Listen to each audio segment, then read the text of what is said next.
أعوذ بالله من الشيطان الرجيم. بسم الله الرحمن الرحيم.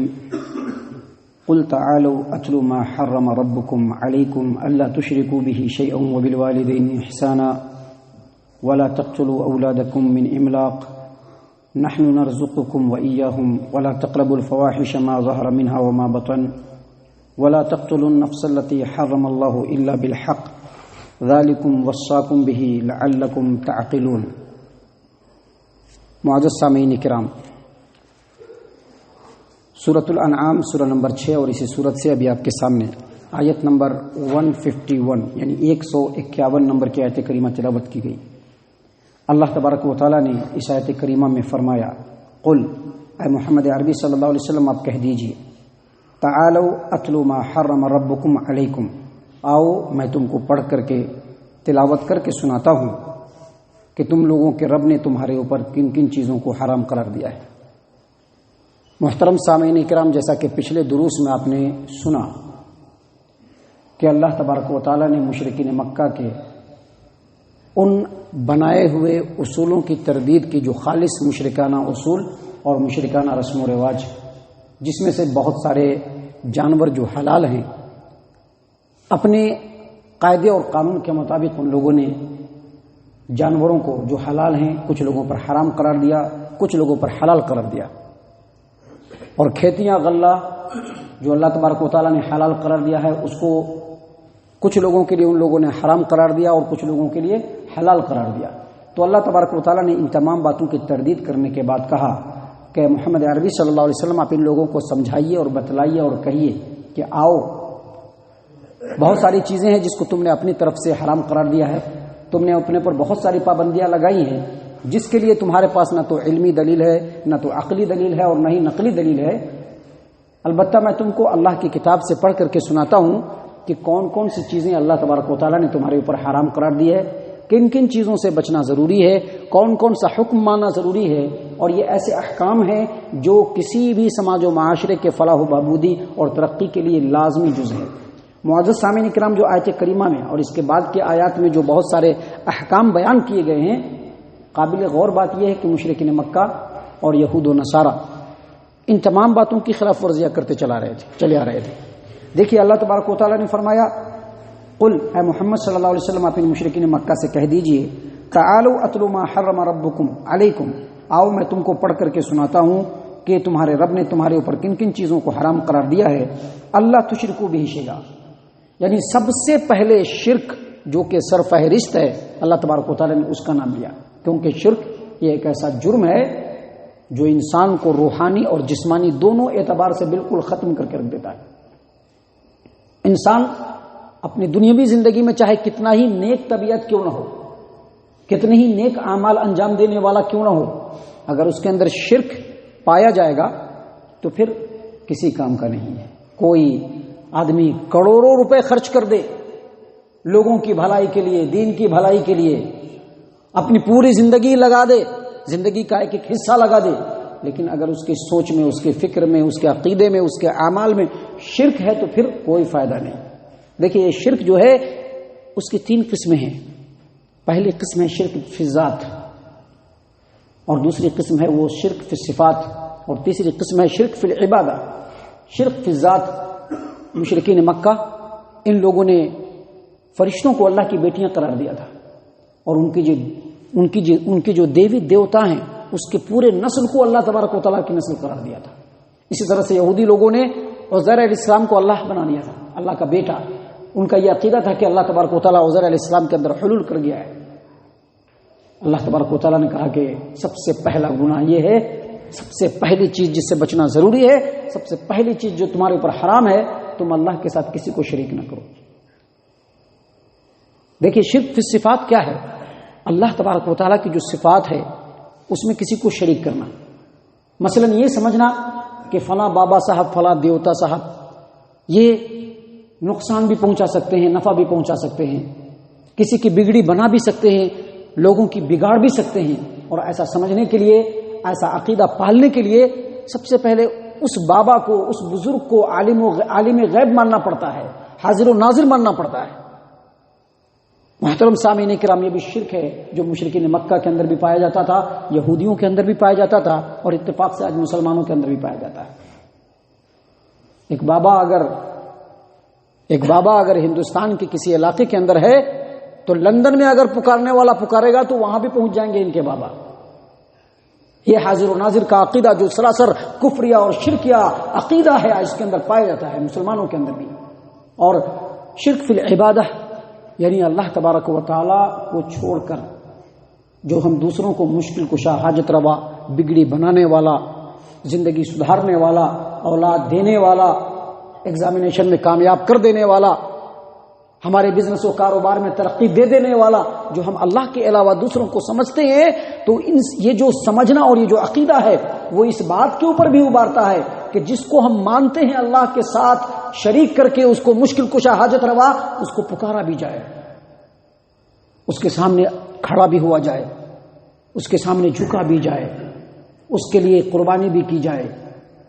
اللہ تبارک و تعالیٰ کی جیسی تعظیم کی جاتی ہے ویسی تعظیم ان سے کی جائے۔ اللہ تبارک و تعالیٰ نے کہا کہ آؤ میں تم کو بتلاتا ہوں، آپ کہیے محمد صلی اللہ علیہ وسلم، آؤ میں تم کو اللہ کا کلام پڑھ کر کے سناتا ہوں کہ اللہ تبارک و تعالیٰ نے کن کن چیزوں کو تمہارے اوپر حرام قرار دیا ہے۔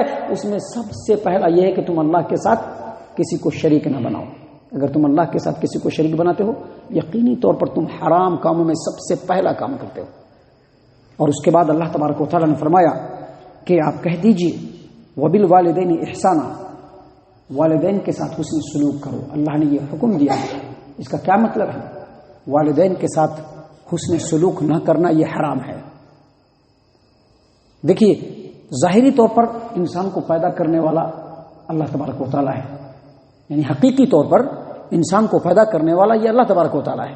اس نے انسان کو پیدا کیا، اس کے جسم کی تمام ضروریات کو مکمل کیا، اس کے تمام ضرورتوں کے لیے اللہ تبارک و تعالیٰ نے مٹی کے اندر سے تمام چیزوں کو پیدا کیا، اس کے لیے ہوا اور پانی کو پیدا کیا۔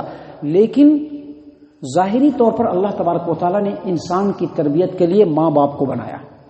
جب بچہ پیدا ہوتا ہے تو پیدا ہونے سے لے کر کے ہوش سنبھالنے تک ماں باپ جو اس کے لیے کام کرتے ہیں کوئی دوسرا نہیں کر سکتا ہے۔ ماں باپ اس کے لیے راتوں کو جگتے ہیں، اس کے دکھ کو سمجھ کر کے اس کے دکھ کو پورا دور کرنے کی کوشش کرتے ہیں، جتنی بھی مصیبتیں ہوں بچوں کے لیے اٹھانے کی کوشش کرتے ہیں۔ اور یہ اتنا بڑا کام ہے جو ہر کوئی انجام نہیں دے سکتا، بس اللہ تبارک و تعالیٰ کی توفیق ہے جو ماں باپ کے دل میں ہے۔ ایسا اس لیے باپ اور ماں اپنے بچوں کے لیے کرتے ہیں، یہی وجہ ہے کہ ماں باپ کے ساتھ نافرمانی کو، اس کے ساتھ حسن سلوک نہ کرنے کو اللہ تبارک و تعالیٰ نے بہت بڑا گناہ قرار دیا ہے۔ اللہ کے رسول صلی اللہ علیہ وسلم نے بہت بڑا گناہ قرار دیا ہے۔ گناہوں میں دوسرے نمبر کا گناہ، اللہ کے رسول صلی اللہ علیہ وسلم نے صحابہ کرام کو مخاطب کرتے ہوئے کہا، الا انبئکم باکبر الکبائر، کیا میں تم کو بڑے بڑے گناہوں کے بارے میں نہ بتلا دوں؟ اس کے بعد پہلے نمبر پر کہا کہ اللہ تبارک و تعالیٰ کے ساتھ کسی کو شریک ٹھہرانا، اور دوسرے نمبر پر اللہ تبارک و تعالیٰ نے، اللہ کے رسول صلی اللہ علیہ وسلم نے کہا کہ اپنے ماں باپ کی نافرمانی کرنا، اور یہاں پر نافرمانی سے مراد ان کے ساتھ حسن سلوک نہ کرنا۔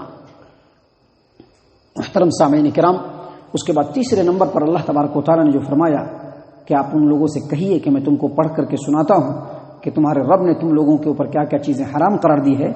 اس میں جو تیسرا نمبر ہے وہ ہے وَلَا تَقْتُلُوا أَوْلَادَكُم مِّنْ إِمْلَاقٍ نَحْنُ نَرْزُقُكُمْ وَإِيَّاهُمْ، یعنی اپنے بچوں کو مفلسی کے ڈر سے قتل نہ کرو کہ غریب ہو جائیں گے، بچوں کی پرورش نہیں کر پائیں گے، اس ڈر سے اس کو کہاں سے کھلائیں گے، اس کو کہاں سے پڑھائیں گے، اس ڈر سے اپنے بچوں کو قتل نہ کرو۔ ہم تم کو بھی رزق دیتے ہیں اور تمہارے بچوں کو بھی رزق دیتے ہیں۔ یعنی اللہ تبارک و تعالیٰ یہ بتلانا چاہ رہے ہیں اور یہ بتلا رہے ہیں کہ جب رب العالمین تم کو کھلا پلا رہا ہے تو تم سے جو بچے پیدا ہوں گے اس کو بھی کھلائے گا پلائے گا۔ آج ہمارے ہاں روشن خیال لوگ جو اپنے آپ کو عقل مندی کا مینار سمجھتے ہیں وہ کہتے ہیں کہ نہیں، بچے دو ہی ہونا چاہیے، بلکہ آج کل تو لوگوں نے یہ بھی کہہ دیا ہے کہ ہم چار ہوں اور ہمارے ایک ہوں بس۔ یعنی بچہ پیدا نہیں کرنا۔ بچہ کیوں نہیں پیدا کرنا؟ کیونکہ ہم کہاں سے کمائیں گے، کہاں سے کھلائیں گے؟ سمجھنا چاہیے کہ جب رب تم کو پیدا کر کے تم کو کھلا رہا ہے تو جتنے بچے پیدا ہوں گے سب کو رب کھلانے والا ہے۔ آج بچوں کو مارنے کے لیے نئے نئے طریقے ایجاد کر لیے گئے ہیں، نئے نئے طریقے. اگر بچہ نہیں چاہے تو یہاں تک کہ لوگ ابورشن بھی کرا دیتے ہیں، دوا سے حمل کو ضائع قرار دیتے ہیں، اور بھی دوسرے طریقے اختیار کرتے ہیں. مفلسی کے ڈر سے اپنے بچوں کو قتل کرنا صرف اللہ تبارک و تعالیٰ کے اوپر عدم توکل اور عدم اعتماد کی ہی دلیل نہیں ہے، بلکہ اللہ تبارک و تعالیٰ کے صفت رزاقیت کے اوپر حملہ بھی ہے کہ اللہ تبارک و تعالیٰ لوگوں کو پیدا بھی فرما رہا ہے اور کچھ کر بھی نہیں رہا ہے، لوگوں کو پیدا بھی کر رہا ہے اور اس کو کھلا پلا بھی نہیں رہا ہے، اس کی ضروریات کو بھی پورا نہیں کر رہا ہے. دراصل بات یہ ہے کہ انسان، اس کی جو نظر ہوتی ہے وہ صرف ظاہری چیزوں پر ہوتی ہے، جو ظاہری وسائل ہیں، کمیونیکیشنز ہیں، بس اس پر ہوتی ہے. جو پوشیدہ اسباب ہیں جو صرف اللہ کے ہاتھ میں ہیں، وہ اس پر کسی کی نظر نہیں ہے. اور یہی وجہ ہے کہ بڑے بڑے ماہر معاشیات اس معاملے میں دھوکہ بھی کھائے ہیں. اس کی ایک چھوٹی سی مثال ہم آپ کے سامنے پیش کرنا چاہتے ہیں کہ یونائٹڈ کنگڈم UK، برطانیہ کا ایک بہت بڑا ماہر معاشیات جس کا نام مالتھس، اس کی پیدائش 1766 اور اس کی وفات 1834 میں ہوئی. یہ آدمی 1797-98 میں ایک کتاب لکھا ہے اس نے، اصول آبادی، اور اس کے اندر اس نے اپنا نظریہ بیان کیا کہ ابھی فی الحال انگلینڈ کے اندر، برطانیہ کے اندر، UK کے اندر جو انسان کی آبادی اور پیدائش کا جو سلسلہ چل رہا ہے وہ ڈبل چل رہا ہے. یعنی 1 2 4 6 1 2 4 8 16، یعنی ڈبل ہو رہا ہے، بچے پیدا ڈبل ہو رہے ہیں. اور جو معاشی وسائل ہیں اگر اس کو حساب کے نظریے سے دیکھا جائے تو 1 2 3 4 ایسے ہیں. اور اس نے پھر آخر میں نتیجے کے طور پر لکھا کہ اگر 50 سالوں تک آنے والے 50 سالوں میں انگلینڈ کے اندر، UK کے اندر، برطانیہ کے اندر یہی حال رہا، اسی انداز میں بچوں کی پیدائش ہوتی رہی، تو 50 سالوں کے بعد انگلینڈ بالکل مفلس، خلاش، غریب اور بالکل دیوالیہ ہو جائے گا. لیکن تاریخ نے اس بات کو بالکل جھٹلا دیا. 50 سال نہیں، کئی 100 سالوں سے بھی زیادہ بیت گئے. اس زمانے میں 50 سال کے بعد ہی انگلینڈ کے اندر ترقی شروع ہو گئی، انگلینڈ کے اندر جو ہے دولت آنا شروع ہو گیا. اس کی وجہ کیا بنی؟ سب سے پہلی وجہ کہ اللہ تبارک و تعالیٰ جو خلقت کو پیدا کرتا ہے تو پیدا کرنے کے بعد چھوڑتا نہیں ہے، بلکہ اس کی رزق کو بھی مہیا کرتا ہے. وما من دابۃ فی الارض الا علی اللہ رزقها، جتنے بھی جاندار رب العالمین پیدا کرتا ہے اس کے لیے اللہ تبارک و تعالیٰ رزق بھی مہیا کر دیتا ہے. تو پہلی بات یہ کہ اللہ تبارک و تعالیٰ جو اسباب بنا کر کے رکھا ہے وہ اسباب، اور دوسری وجہ جو اس زمانے میں بنی، اس زمانے میں صنعتی انقلاب آ گیا، مختلف قسم کے انڈسٹریل ایریاز کھلنے لگے، اور اس طرح سے وہاں پر دولت کی ریپل ہوئی کہ بہت زمانہ بیتنے کے بعد آج بھی آپ دیکھ سکتے ہیں کہ انگلینڈ کے اندر بڑی خوشحالی ہے. محترم سامعین کرام، یہاں پر اللہ تبارک و تعالیٰ نے اسی بات کو بیان کیا ہے کہ اپنے بچے کو مفلسی اور غریبی کے ڈر سے قتل مت کرو، کیونکہ ہم تم کو بھی کھلاتے ہیں اور تمہارے بچوں کو بھی کھلاتے ہیں. تم اپنے بچوں کو تم نہیں کھلاتے ہو، تمہاری کیا اوقات، تمہاری کیا حیثیت کہ تم اپنے بچے کے لیے ایک وقت کی روٹی بھی جوڑ سکو. یہ تو اللہ تبارک و تعالیٰ ہے کہ تم کوشش کرتے ہو اور تمہاری جھولی میں تم بھکاری ہو، اور بھکاری کی طرح سے اللہ تبارک و تعالیٰ روٹی کو ڈال دیتا ہے اور پھر تم خود بھی کھاتے ہو اور اپنے بچوں کو بھی کھلاتے ہو. تم کہاں سے اپنے آپ کو پال پاؤ گے اور اپنے بچوں کو پال پاؤ گے؟ نحن نرزقکم وإیاہم، تم کو بھی ہم ہی کھلاتے ہیں اور تمہارے بچے کو بھی ہم ہی کھلائیں گے. محترم سامعین اکرام، اس کے بعد آگے اللہ تبارک و تعالیٰ نے فرمایا کہ آپ ان سے کہہ دیجئے وَلَا تَقْرَبُوا الْفَوَاحِشَ مَا ظَهَرَ مِنْهَا وَمَا بَطَنَ، کھلی اور پوشیدہ تمام برائیوں سے بچو، اس کے قریب بھی مت جاؤ. یعنی ایسی تمام چیزیں جو انسان کو برائی کے اندر ڈھکیل دے اس کے قریب بھی نہیں جانا ہے، اس کے قریب بھی نہیں جانا ہے. بے پردہ عورتوں کو نہیں دیکھنا ہے، خود عورتوں کو بے پردہ نہیں رہنا ہے، غیر محرم عورتوں کے ساتھ تنہائی اختیار نہیں کرنا ہے، گندے اور برے ویڈیو کلپس کو نہیں دیکھنے ہیں. اس طرح کی جتنی بھی فحاشی کی چیزیں ان تمام سے دور رہنا ہے، تمام سے دور رہنا یہ ایک دم ضروری ہے. اگر آدمی اس میں پڑا تو حرام کے اندر پڑ جاتا ہے. اللہ کے رسول صلی اللہ علیہ وسلم نے فرمایا کہ آنکھوں کی بدکاری حرام چیز کو دیکھنا ہے، ہاتھ کی بدکاری برے چیز کو پکڑنا ہے، پیر کی بدکاری برائی کی طرف چل کر کے جانا ہے، دل کی بدکاری دل میں برائی کی تمنا کرنا ہے، اور شرمگاہ جو ہے وہ ان باتوں کی تصدیق کر دیتا ہے یا تکذیب کر دیتا ہے۔ اللہ تبارک و تعالیٰ بڑا غیرت والا ہے، نبی صلی اللہ علیہ وسلم نے فرمایا اللہ تبارک و تعالیٰ بڑا غیرت والا ہے، اور اس نے بے حیائی کے تمام کاموں سے انسانوں کو منع کیا ہے۔ اور اللہ کے رسول صلی اللہ علیہ وسلم نے ام المومنین عائشہ رضی اللہ عنہا کو فرمایا کہ اے عائشہ، اللہ تبارک و تعالیٰ کو سب سے زیادہ غیرت اس وقت آتی ہے جب اپنے بندے اور بندی کو بدکاری کا کام کرتے ہوئے دیکھتا ہے۔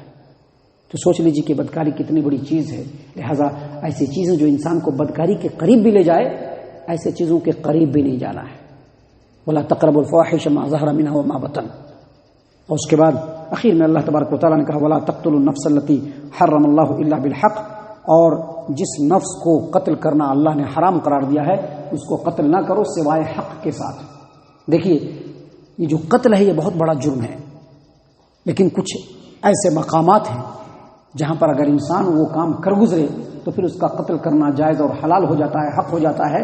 قرآن کی روح سے 3 صورتیں ہیں۔ پہلی صورت کیا ہے کہ ایک آدمی اگر بے قصور میں کسی کو قتل کر دے تو اب اس کا قتل کرنا بالکل حق ہے۔ ایک آدمی اگر بے قصور میں کسی کو قتل کر دیتا ہے تو اب بدلے میں اس کو قتل کیا جائے گا۔ دوسرا، میدان جنگ میں اسلام دشمن طاقتوں کو قتل کرنا یہ بھی جائز ہے۔ اور نمبر 3، اسلامی مملکہ یا اسلامی سماج و معاشرے کے اندر ایسے فتنہ و فساد پیدا کرنے والے لوگ جو اسلامی تختے کو پلٹنا چاہتے ہوں، جو اسلام کو ہٹا کر کے دوسری چیزوں کو لانا چاہتے ہوں، ایسے لوگوں کو قتل کرنا بھی یہ بالکل جائز ہے قرآن کے روح سے۔ اور اسی طرح سے حدیث کے روح سے 2 چیزیں ہیں۔ اگر کوئی شادی شدہ آدمی بدکاری کرتا ہے اس کو قتل کرنا بالکل جائز ہے، اور اسی طرح سے اگر کوئی آدمی اسلام قبول کر کے مرتد ہو جائے تو اسلامی مملکہ کے اندر اس کو بھی قتل کرنا بالکل جائز ہے۔ تو اللہ تبارک و تعالیٰ نے یہاں پر کہا کہ جس نفس کو اللہ نے حرام قرار دیا ہے اس کو نہ قتل کرو، لیکن حق کے ساتھ کہ اگر اس کو قتل کرنا واجب ہو جائے تو اس کو قتل کیا جائے۔ اس کے بعد اللہ فرماتے ہیں ذالکم وصاکم بہ لعلکم تعقلون، اللہ تبارک و تعالیٰ تم کو یہ حکم کھلے طور پر دیتا ہے تاکہ تم عقل والے تم کچھ سمجھو اور اس کے اوپر عمل کرنے کی کوشش کرو۔ محترم سامعین کرام، آگے اور بھی نصیحتیں اور وصیتیں ہیں جو اللہ تبارک و تعالیٰ نے مشرکین مکہ کو اور آنے والے تمام انسانوں کو کیا ہے، جو انشاءاللہ کل اور کل کے بعد کے دروس میں آپ کی خدمت میں پیش کیے جائیں گے۔ اللہ سے دعا ہے کہ اللہ تبارک و تعالیٰ ہم تمام کو ان باتوں کے اوپر غور و فکر اور تدبر کرنے کی توفیق عنایت فرمائے، ہم تمام کو ہمارا رب صحیح معنوں میں مومن اور مسلمان بنائے، جنت الفردوس میں جگہ عطا فرمائے۔ اے اللہ ہم تمام کو جہنم سے پناہ دے، اے رب العالمین ہم تمام کو جہنم سے پناہ دے، اے مالک الملک ہم تمام کو جہنم سے پناہ دے، آمین یا رب العالمین۔ وما علینا الا البلاغ المبین۔